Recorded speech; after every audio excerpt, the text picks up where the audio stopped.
Hello and welcome to the SNA podcast, the show that keeps you up to date with everything Spurs. I'm your host Alex, and this is my co-host Charlie. How are you doing, Charlie? I'm good. Here to talk about Tottenham.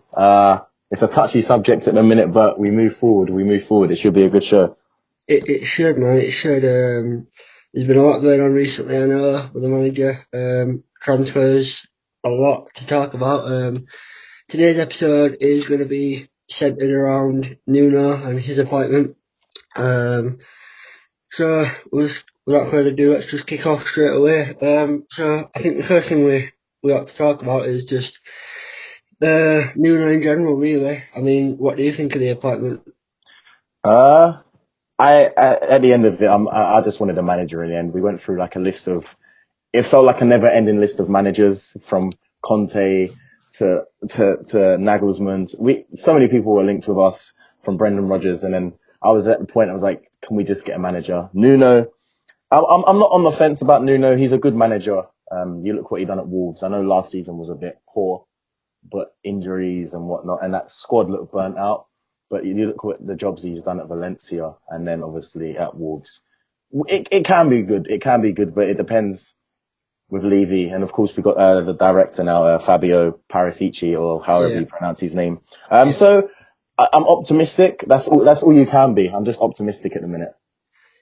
Yeah, I think you're right to be optimistic. I mean, I know there were a lot of fans at the time that didn't want him. I mean, obviously being linked with like Conte, Pochettino, Ten Hag, to go from them to Fonseca, Gattuso, Nuno, it's quite underwhelming. But like, all you've got to do is, like you said, look back at his previous history at his former clubs like Valencia. He played really nice football, got them into the Champions League, beat Real Madrid, beat Barcelona, or got a draw against Barcelona, beat Atletico Madrid.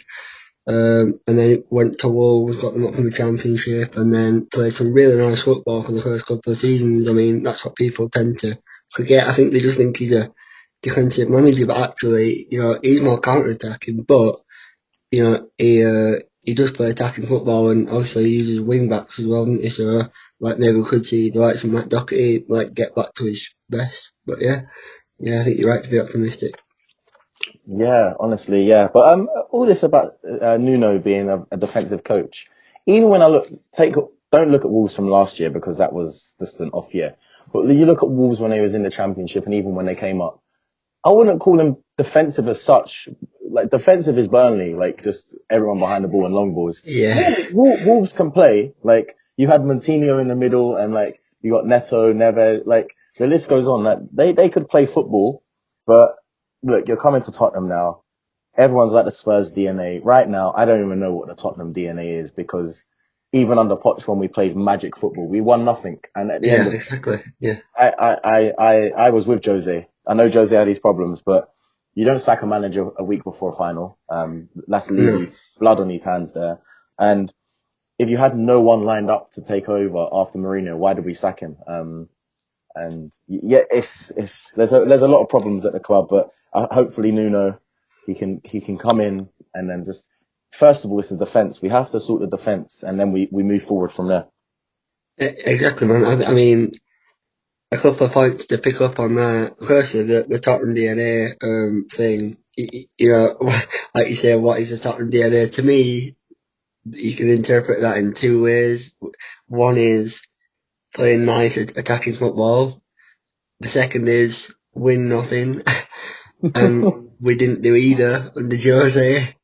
Yeah. So we need to get back to playing a nice way of football because I think if we play nice football, then at least some fans will be happy, because I think that was it with Poch. Like, we played great football and we challenged, and I think we need to just get back to that. I don't think we need to be targeting, as silly as it seems, we don't need to be targeting winning the Premier League, we need to be focusing on getting back in the Champions League, in my opinion. Yep. And maybe challenging for a trophy or two.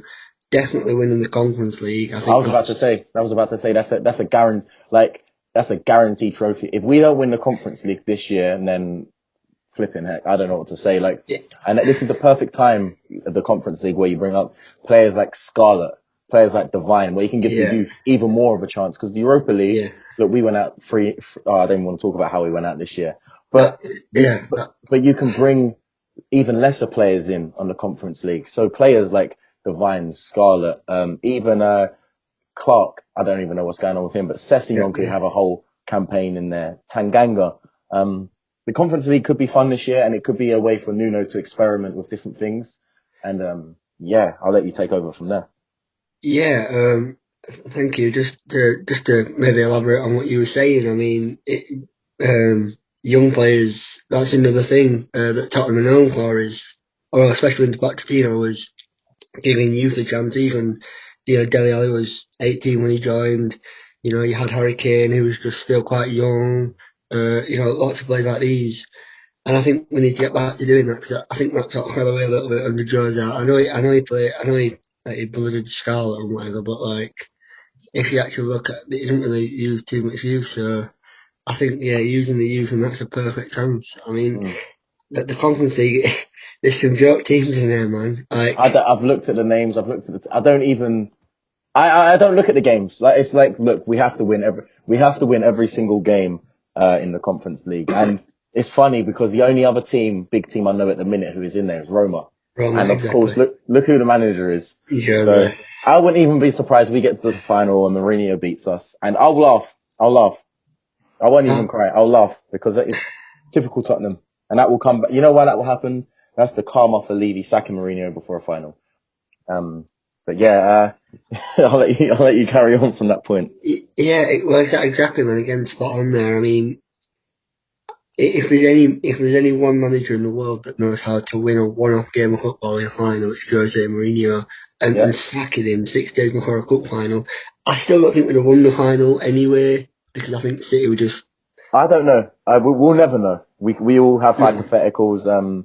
But the players didn't even turn up. No one turned up for that game. I've completely forgotten that final. I've completely forgotten it. Literally, the only people that turned up to that game were Dyer, Alderweireld and Lloris. If not those three players, we'd have been 5-0 down at half time. That's not even an exaggeration. That is literally facts. And excuse me, sorry. Sorry about that. It's like you say, the karma for sacking him. I mean, sacking him, managing 6 days for a cup final. I mean, I know harking back to sort of a few months ago, but it needs to be spoken about, especially on this podcast. It's just absolutely criminal, and especially a manager like Jose that knows how to win one-off games. But like you say, we'll never know. We'll just have to. And we've pretty much, even under Ryan Mason, we've pretty much still played defensive football because we couldn't get out of his own half. I know the Ryan Mason appointment annoyed me because I feel if we had Mourinho, we probably would have finished top four. I honestly believe we would have, because when Mourinho was sacked, we was 3 points off top four with I think a game in hand. So to now be 6 points off top four at the end of the season or whatever it was. The games we lost under Mason I never liked Mason as the manager. But he came in because Levy was stupid. And then for me, I think a lot of people said it. Mason was just playing his mates. I'm sort of finished with Dele Alli. He's had so many chances. And then there was quotes about the other day. He came out as like, I've used last season as like motivation to be the best Dele I can be. I think he said that last year, and he said it the year before. He said it every season. So I love Dele for what he done for us a few years ago, but I don't see him turning the corner. Ndombele played how many minutes under Mason? Practically nothing. I'm a fan of Ndombele. If he can get his fitness perfectly right, you've got such a player there. We've got players in the squad that could be amazing, but only a couple. The rest of it is it's ended. Like that, it's done. A lot of that squad is done. But I'll let you carry on from there. Yeah, well, that's actually a perfect segue into sort of the next section of the podcast. I mean, the next section is we're just talking about which players we think could thrive under Nuno. And actually, this sounds a bit silly, but I actually did a thread on Twitter the other day, like five players that could thrive under Nuno. And the players I picked out were Matt Doherty, Reguilon, Joe Rodon, Sessegnon and Steven Bergwijn as five. Yeah, I can see that. I can see them. Why'd you pick Bergwijn? First of all, I want to ask you about Bergwijn. Do you see him doing well? Yeah, thing is, I think he could do well under any manager. I just think he needs time and trust in him. I think that's the main thing, is trust in him. Like, not just playing for 10 minutes off the bench, or play him in a cup game, or play him every so often in the league. He needs, he's a young player, energetic. He needs regular game time. That's what we signed him for. We signed him as like a, Yeah, I know you say off the bench and minutes there, but at the start of the season just gone, he was playing in and out. Like he played a lot of the Premier League games, and how many he did. minutes? And Yeah. and for me, like I've given up with him. Like I I hope he can change that. My thoughts on him, but Bergwijn, like the only good thing I could say about Bergwijn, he was what 21 million, 22 million. He's a Dutch international, like 23 years old. So even if we got rid of him, you're going to make the money back anyway, which isn't a problem. But I don't know if he'll thrive. I hope he does. I hope I eat my words and he comes out and he balls. He balls out. But you also said Doherty. We're in talks with that right back, centre back, right, from Italy, the Japanese Yeah, international, right? yeah, Tomiyasu, yeah. That's it. That's interesting, because the way, and this is sort of segueing into a different thing, but the way I see us setting up is playing three centre halves with two wing backs. So essentially, what I would do is, if I was Nuno, I'd play Joe Rodon. I'd try my absolute hardest to sign somebody like Skriniar. I think he'd be transformative for our defence. I think he's a Yeah, world class defender. of course. He had such a good season with Inter. He was out in the cold, and then he came back in, and he was brilliant for Antonio Conte. So I think he's a must sign. And then I'd play Tomiyasu on the right of that defence, because he's quick. I've been watching videos of him. It sounds cliche, but I've been Mm. watching videos of him. He looks quick, decent on the ball. He's 22, so he's young. He's got time to develop. And then I play two wing backs. I play Doherty and I play Reguilon. I don't know what you think of that, but Yeah, I like that. I'll get onto that sort of lineup soon, but they're going back to what you were saying before about the players that are thriving, and you bring up Doherty.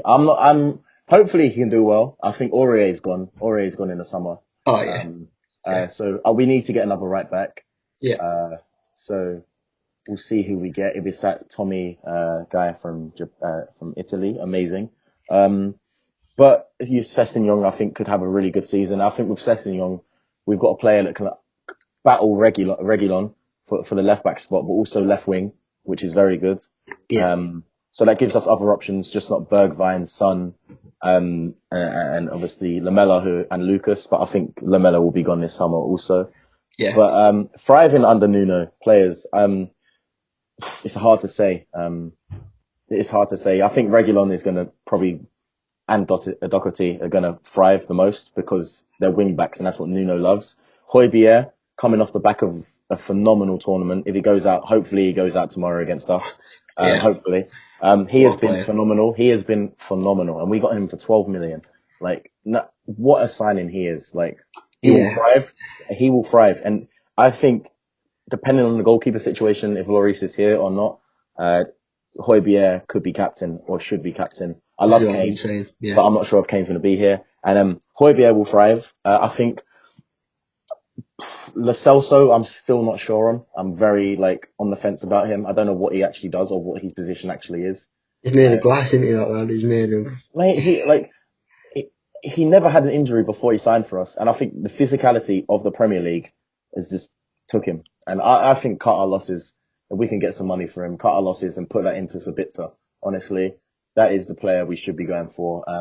But I think Ndombele, Højbjerg, Reguilon are going to thrive big time. They're going to have very good seasons. I'm a big fan of Ndombele.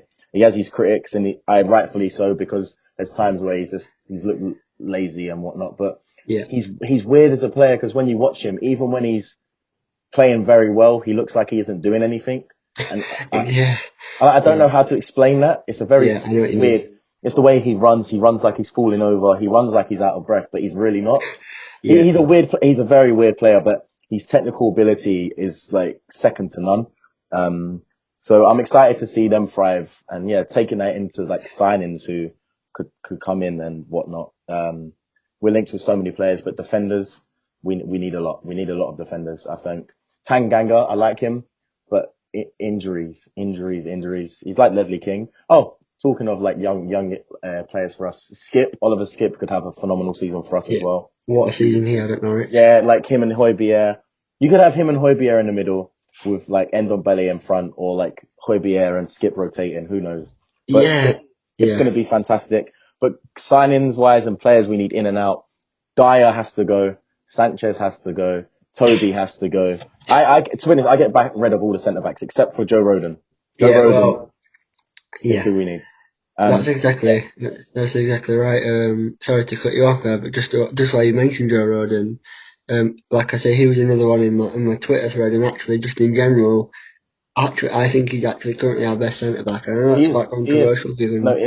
It's not controversial at all, Alex. Like Toby, you looked in the Euros. I don't think he looks any good. Like when Belgium were challenged, he's a shadow of the player he was. But he's 33, 34 now. It's to be expected. He's had injury. His pace isn't there. Dyer, he split his opinion because some Tottenham fans like him, but I don't. Like there's a player in there, but just not at this level. Like if you're playing mid-table, class player. But if you're trying to challenge for top 4 in the league, Dyer isn't your man. Dyer is not your man. And then who else we got? Sanchez. Sanchez is a weird one because you see him for Colombia. I rate him. He looks You rate Sanchez? I know I know that's controversial, and I know I'll probably get slaughtered by a lot of Tottenham fans if we listen to this, but I think there's a player in there. I think he's if he just cuts the mistakes out and learns how to defend a bit better, I think he's a perfect player in there. I actually think. But how long have we said that for? How long have we said that for? I know, we say it every year. I know, but he still is. Yeah, the thing is, when you watch him at Colombia, there's certain players that perform at a better level for country than club. Like if you look at England, Pickford's one. Pickford at England level is just phenomenal. What a talent he's had. Yeah, and then Everton, he's like not a shadow of a player, but the level isn't the same. And I think that goes for Davinson Sanchez. Yeah. For Colombia, he moves very, very good. Like clean sheets, like defensive work, unreal. But then it comes to Tottenham, and it's like the mistakes all the time. And the game that highlights me the most about Sanchez was when we got knocked out in the FA Cup against Everton. He got 2 goals, but he was at fault for how many of the goals? And for me, that is Sanchez. Like he can do some really good stuff, but at the same time, he can just throw an 8 out of 10 game and make it a 2 out of 10 game. I think cut our ties, and I know we want that the French centre back from Seville. I think if we could work out a deal, 25, 30 million plus Sanchez, that works for both sides. Because I think Sanchez in that league, the way Juan Foyth performed in that Liga, Sanchez is made for the Spanish league. English league, not so much. So I would cut ties with all our centre backs except for Joe Rodon. And then going forwards, it's a hard one. We have to see who goes out. I think Lamella's gone. Lucas may go. I'm not sure. Dele, I think is going to get another year. I don't know how, but we'll see. He needs to be sold on, Dele. I think if we can get 30 million for him, I think that'd be a great deal. I know it's quite speculative, but I think 30 million's about the right price considering English and still 24, 25. I think with Levy, if PSG still want Dele and Poch still wants Dele, you get 50 million. It sounds stupid, but the way I'm seeing Ben White for 45 million. Yeah, that's a ridiculous deal. Arsenal have been gone there. Yeah, but if Poch still wants Dele and Dele still wants PSG, there's 40 million sitting there. Easy. Harry Winks has got to go. I've had enough of him. And now we've got Oliver Skip back. Harry Winks is fine to go. Easily fine to go. Yeah, we can get 30 million for him as well, I reckon. I know it sounds silly again, but honestly, I think 25, 30 million. Ridiculous at the moment. English tax is ridiculous, but 25, 30 million for Winks. And then you bring in Sabitzer, and then you find another winger. I wouldn't even be surprised if we target Traore from Wolves, but I don't rate him as much, because for me, all he is just a pace merchant. Yeah, but he reminds me of Sissoko with just a bit more ability.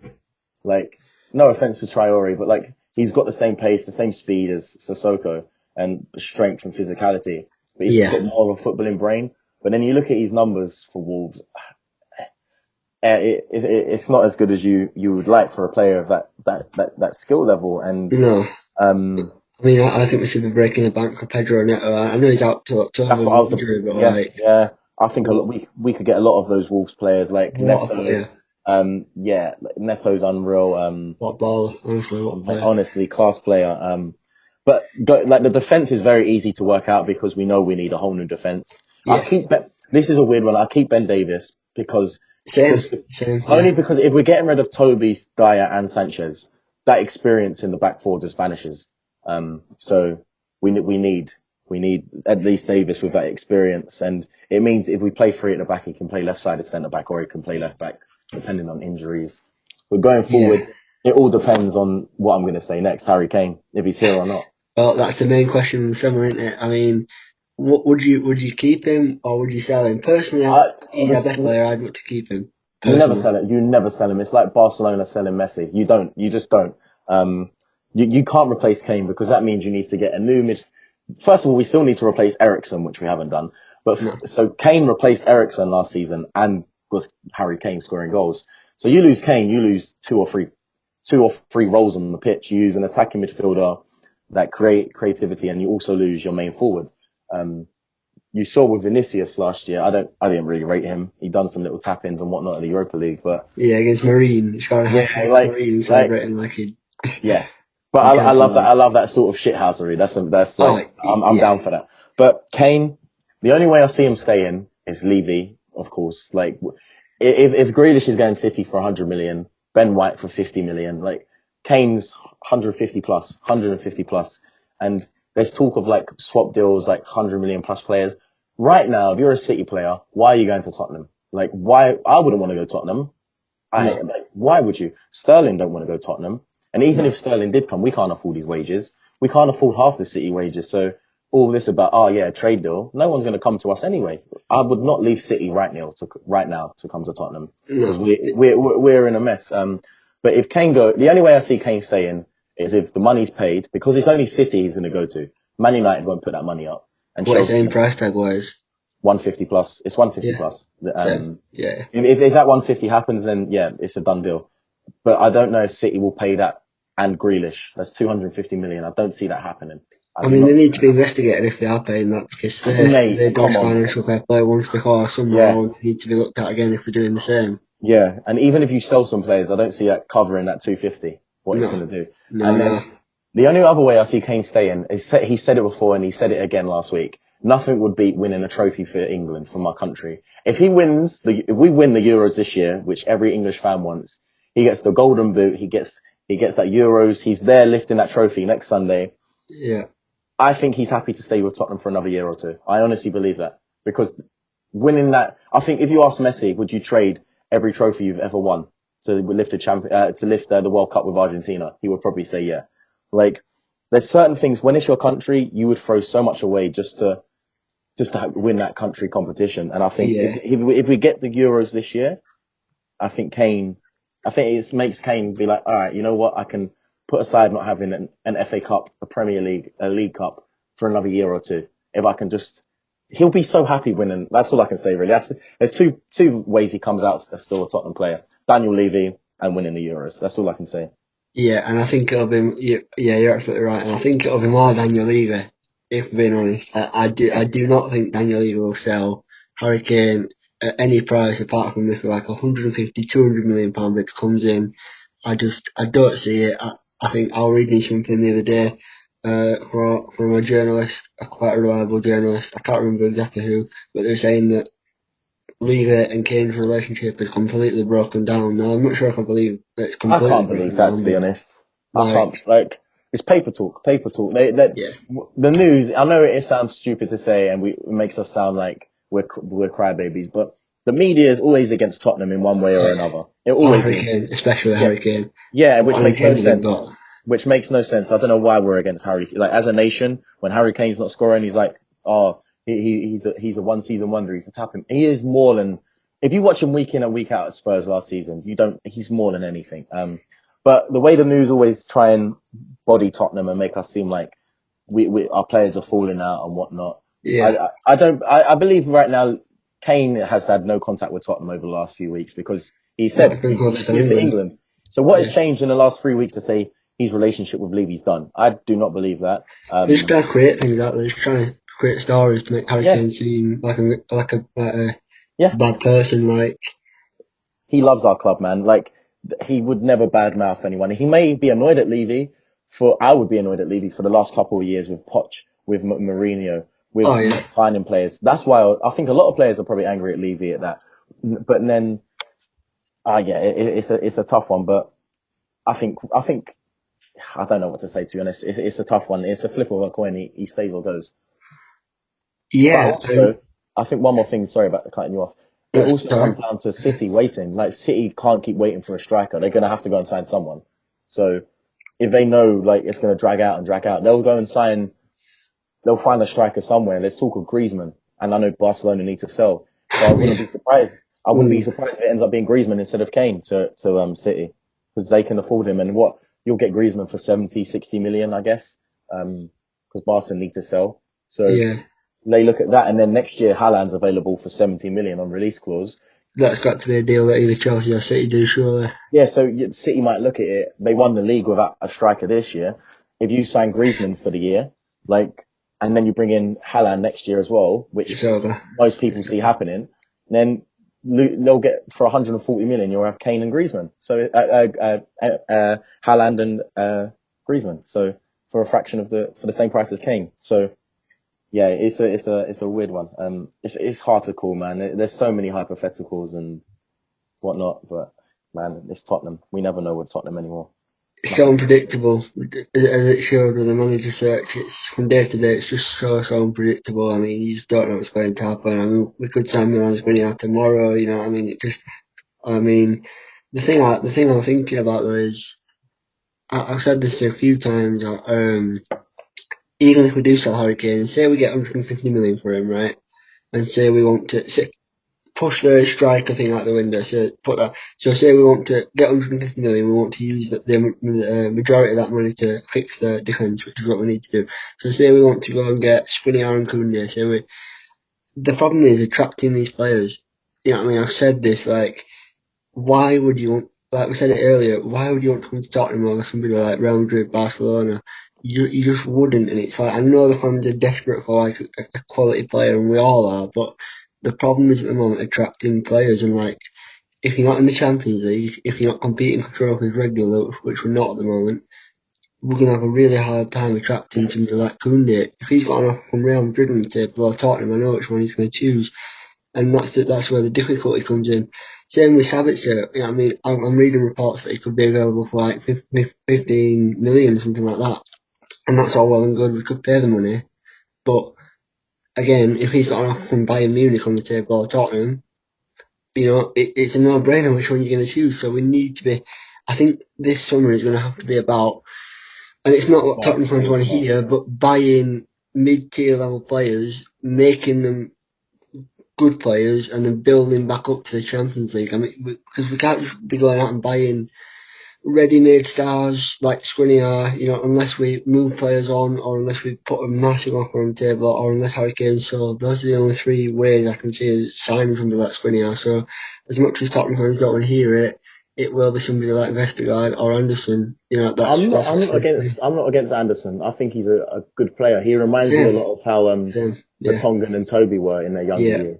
Pinging passes from the back, yeah, and I like Anderson. I think he could be cast for us next to Joe Rodon as well. Oh, that could be the next 10 years of centre backs. Come on. Yeah. But I think going back to signings, the reason we was attracting, why do you think we got Reguilon last year? Jose, because you had Jose. People could look at Tottenham and be like, okay, there's Europa League this year, but they got Jose Mourinho. Who doesn't? Reguilon was like, I wanted to play under Jose. Roma will go out and sign players this year because of Jose. If you was I loved Jose. And he made a lot of mistakes, but at the same time, I liked him. I liked Jose. But the reason people came to us, how did we sign Reguilon over Man United? Because of Jose. Yeah. Like, I know people like Nuno, but the only thing I can say what's in Nuno's corner is George Mendes, the football agent supreme. He's going to play a big factor in our transfers. Yeah. And also, it is our new director of football who can also get us some players. But I think it's all hypotheticals. It's all weird. And I don't, as of right now, I think we need to give it a week or two into pre-season and then see what the signings are saying. And then we can go further from there, if that's all I can say, really. Yeah, I mean, that quite leads, again, you've done well there to lead me on to my next point. Speaking of pre-season and Nuno, once pre-season's over and, you know, we don't know what the signings are going to be yet. Once that first game against Man City kicks off, where do you think we might end up finishing this season? Uh, I can't tell you. It could be so Spursy that we somehow get fourth. Like legit. It could be That'd be the dream. no, but like you look at our team compared to Arsenal's and whatnot, and some other teams. If you fix the defense, you've got a forward line that can do a lot of damage, and Yeah. with the wing backs and Sessegnon, Oliver Skip, Højbjerg, and Dombele, there's players there. But it's Totally. if the Dele Alli returns that we know, amazing with some signings that could make us great, amazing. Right now, I think sixth or fifth is what I'm looking at. It's hard to say. I really don't know. I think fifth or sixth Conference League trophy. Yeah. No laugh at us, but it's a trophy. Like Arsenal ain't in I'll the be celebrating it. I'll be celebrating if we win it. What I don't understand is rival football fans laughing at if Tottenham won the Europa League, yeah, beforehand everyone was laughing, but then Man United got to the final and they was like, oh, we're gonna win this. They lost, and then they was like, oh man, we just lost the Europa League, but they was bantering Tottenham for being in the Europa League. So all of this, but you're in this competition, ha ha ha. If you win a trophy, 10 years, 15 years down the line, you look how many trophies you won. Oh, we won the Conference League. Oh, we won this. If we can get fifth or sixth and a Conference League and maybe another cup run in the League Cup or the FA Cup, Yeah. I think that's a good season. It's hypotheticals, isn't it? It's all optimistic, but I think fifth or sixth, depending on the signings and who we get out. If Kane stays, we finish fifth, guaranteed. If Kane stays, we finish fifth, guaranteed. Because what? That's another 25 plus goals confirmed. You know he's going to get 25 plus goals. Absolutely. Assists, Yeah. he's going to get 10 plus assists. Son, he's not had a big summer this year. Normally he's away at the Asia Games where he's doing something stupid. He's had He a needs rest. a rest, man. He needs a big He's had his rest. He's had no Asia Games this year, so that is perfect. So he's had a fresh summer. And Dombele is going to have a whole fresh summer. Players that need Reguilon's going to have a whole fresh summer. There's a lot of players that have had good fresh summers that could benefit so much more from that. The only thing that scares me is Kane, and if he stays, is burnout. He's played so much football, coming off the Euros. I don't know how fit he's going to be. Obviously, we hope he stays good.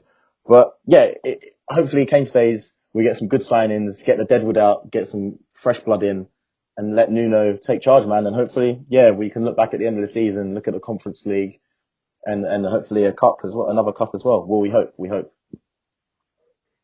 Yeah, I mean, I'm on the same lines as you here. I mean, I think we'll be in and around that top four. You know what I mean? Even when we were pretty shit under Jose last season, in the second half of the season, we're still challenging in and around that top four. So no matter how bad we are, we'll still always be there or thereabouts. Mm-hmm. It's just, yeah, I think I'm in agreement with you. Conference League has to be not priority. I wouldn't say it's priority. I think we should be winning that with his eyes closed, really. But if we don't win this Conference League, then people deserve to banter us because I've seen some of the teams, yeah, that are in it, I and know. we should be putting our under 18s out and still winning. No, That's no, not no. even an exaggeration. Don't get that confident. Don't get that confident because I know you're saying that under 18s, but look at the Euros this year, right?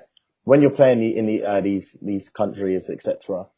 Look who have gone out against certain teams. Like when you play these teams, if you're playing one of these lower league, not just a Ukrainian team who finished fifth or something in their league, they'll get Tottenham down there. If they came out with their under 18s or young youth team or whatever, they'll be like, are they taking us for a joke? And it's their team spirit, right? That could just how we went out to Zagreb. They put their team spirit on. Like, Yeah. yeah, it's like I don't underestimate anything now because No, football, no. like the Euros have showed me this year, it don't matter who you are, what team you are, what players you got.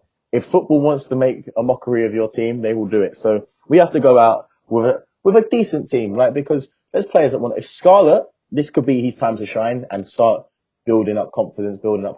Divine, who else? Sessegnon, Skip, like that's their competition to go out and smash. But Yeah. yeah, as you say, we got to go out and just have fun, man, this season. Like, I'm not talking winning games every week 3-0, 3-1, 4-0. Like, I just want to just see the players actually playing. Like, if we're doing 1-0 leads and keeping a 1-0. I don't care. But if the players go out and show heart and character, that's all I care about, man. And be smart. Yeah, I mean, when I said the under-18, that maybe I didn't actually mean that. I know what you mean. Yeah. Like we should be winning every game easy, basically. And obviously, I wouldn't want to take the piss out of teams that are in that competition because it might be an absolutely massive thing for them that they're in this competition. Yeah, I mean, we're looking down on it, but for them it might be first time they ever got into Europe or whatever. So yeah, look. I shouldn't really say that. Under 18 is a bit of a piss take, but yeah, we should be going out there with like Scarlet, like you're saying, and winning comfortably every game. But yeah, we need to get back to that stage of enjoyment, like you say. I know I'm sort of copying what you're saying, but we actually it's true. Like we need last couple of seasons has been about winning a trophy, and like I don't want to seem like Spurs do and think, we don't need to win trophies. We do need to win trophies, but the main priority is just getting the fans back on side, getting the players on side, and getting the unity back within the club. Because right now it's fractured. It's the fans are divided. The players, the fans hate the players. Or get this guy out, get this guy out. Whereas under Pochettino, there was none of that. You know what I mean? We could play. Harry Winks was playing midfield at the Bernabeu and smashing it, and nobody had any complaints. But now Harry Winks played midfield against Man United at Old Trafford, people would be absolutely berating it. So we need to get back to that stage where it's acceptable for any player to play. I hear that, but I think there's also been a decline in a lot of those players, and the fans are right to not want them to play. Like the decline of Winks has been ridiculous. Our team has just declined. There's no like Delhi's declined, the back four declined, and also it's for me it goes back to Enoch, it goes back to Levy.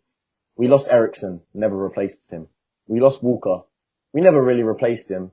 Like we bought Aurier and Trippier, I don't know why we sold him. He went and won the league with that. He was class for he had a poor season because he was injured for most of the time. We sold Trippier and now he's balling out for England and Atletico. Like Diego Simeone called him a defensive monster. We sold the only person I can say we've actually replaced is Rose with Reguilon. Like that's the only person that I can say we've gone out and actually replaced with a decent player. Everyone we lost Dembele. We've replaced him with Ndombele.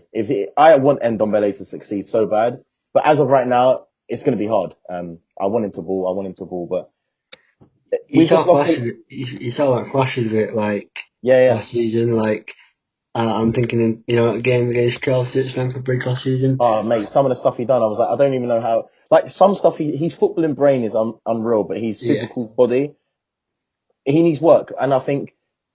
We're just going to keep going in circles talking about this. We'll just depress ourselves thinking of the Poch years. Like Dembele in the middle, next to Wanyama, Ericsson's son. Like, it was good times, but we won nothing. So it's like, it was good memories, but at the end of it, we still have nothing to show for it. So I think this year is a weird year because we don't need to play the most attractive football, but in some ways we're sort of guaranteed we're not guaranteed a trophy. We have a very, very big chance to go home with a Conference League.